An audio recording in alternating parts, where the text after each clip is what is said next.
Let's have a conversation. It's not that you're not good enough. It's not that you're not pretty enough. It's not that anything is wrong or out of balance with you.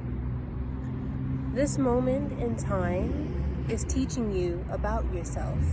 It's teaching you to love yourself and to pour into yourself in a way that you would want to be loved on by someone else.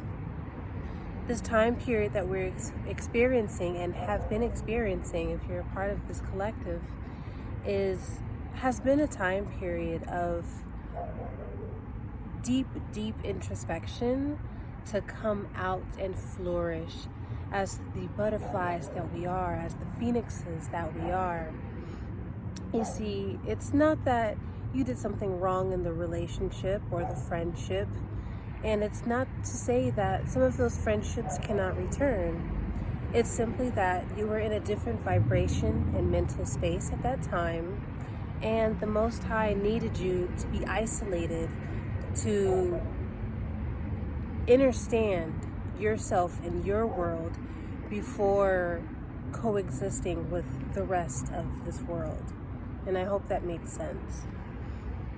You see, what the Most High does often is put us and provide us with situations that often we don't understand at the moment because we're too busy focused on the external. We're too busy focused on being validated, or just too busy not being busy with ourselves. And I definitely believe that in order to really show up and be our most true, happy, joyous, authentic selves is to be all of that within us first. It's an interesting lesson to have learned and to continue to be learned. But I definitely am at a space now where I understand that I had to show what love really was like to others and those that I came across, so that way I knew it was possible for that same exact love and better to come to myself. And it does start with myself. It starts with you. You know,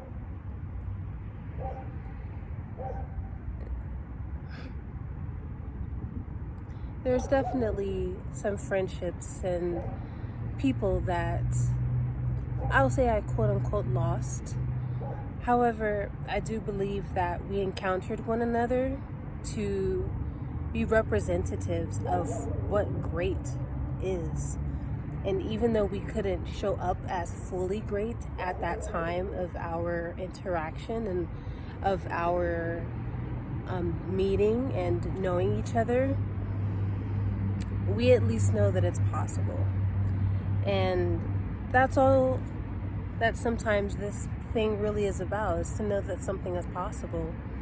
Even though a lot that we believe is possible has not been done yet, which is why we're the ones to create it, it definitely is something to be said and to hold and to cherish, to have met certain people when you met them.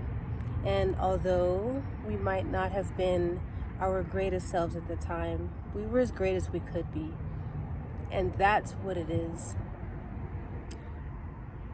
To hold yourself accountable, but to not shame yourself or bash yourself, because that version of you got you where you are today.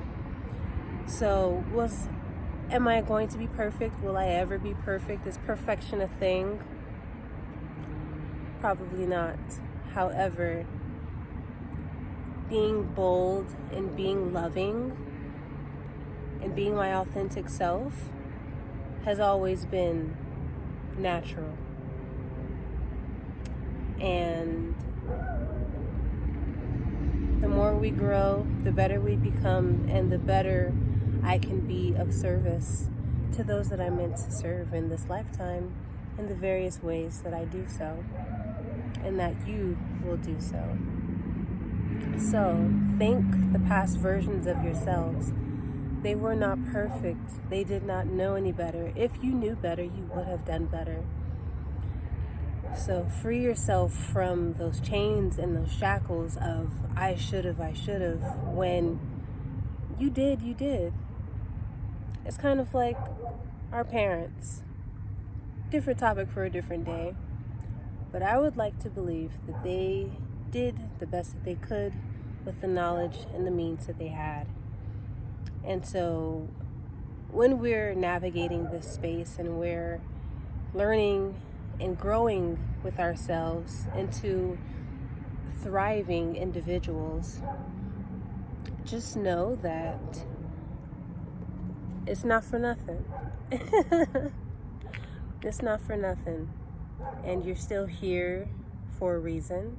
You're still here because the Most High, your spirit team, your ancestors, your angels, your archangels, your gods, goddesses, guides, and deities, Holy Spirit still has something for you to do and learn here and to provide. It's reciprocal. All of that love that you have given and poured out is and will and continues to return to you tenfold and greater. And you have to believe that, if nothing else. But you don't have to believe it, but I'll be the walking testimony and the living testimony to all of what I am saying. And so I hope this resonates. If it does, please leave a like, share, comment, subscribe, and know that magic first begins in your mind. As we say on this channel a lot, your intuition is your magic.